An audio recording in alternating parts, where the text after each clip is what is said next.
आज हामी लेसन 1 पढ्छौँ। दोनो यौनी भनेको चाहिँ कसरी?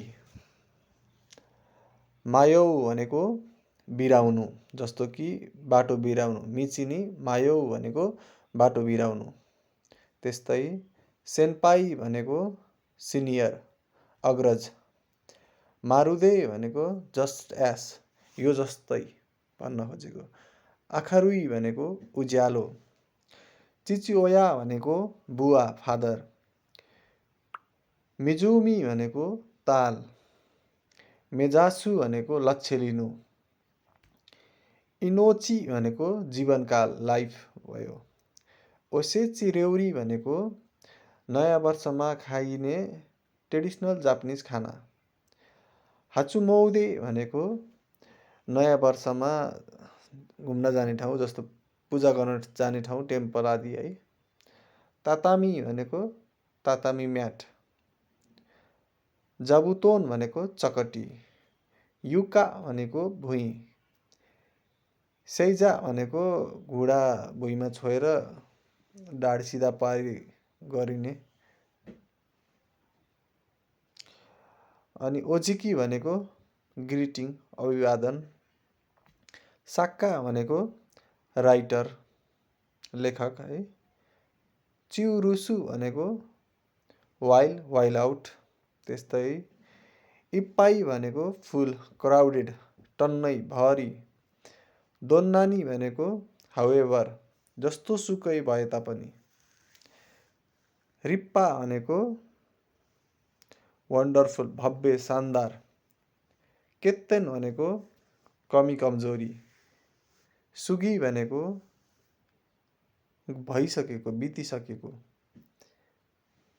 निआउ भनेको सुहाउनु, सुट गर्नु।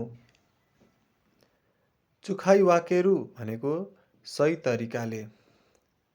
योसा भनेको राम्रो पक्ष। योमितोरु भनेको पढेर बुझ्नु। र्योक्योस्या भनेको टुरिस्ट। स्या भनेको मान्छे। मोत्तोमो भनेको मस्ट, सबभन्दा। हिज्यौनी भनेको भेरी, असाध्यै। सोरेहोदो भनेको त्यो जति। दाइह्योसुरु भनेको प्रतिनिधित्व, रिप्रेजेन्ट गर्ने भन्न खोजेको। जेन्ताई भनेको सम्पूर्ण। सिकु भनेको बिछ्याउनु, जस्तै म्याट बिछ्याउनु भन्न खोजेको। च्योदो भनेको ठ्याक्कै, यो जस्तै ठ्याक्कै भन्न खोजेको। नानमाइमो भनेको मेनी, जति धेरै पनि। चुकेरु भनेको जोड्नु। नामायो चुकेरु भनेको चाहिँ नाम जोड्नु। त्यस्तै यामातो कोतोबा भनेको जापानिज शुद्ध शब्द। उगोकासु भनेको सर्नु। कुमिआवासेरु भनेको जोड्नु। क्याकुमा भनेको ड्रइङ रुम। इमा भनेको लिभिङ रुम।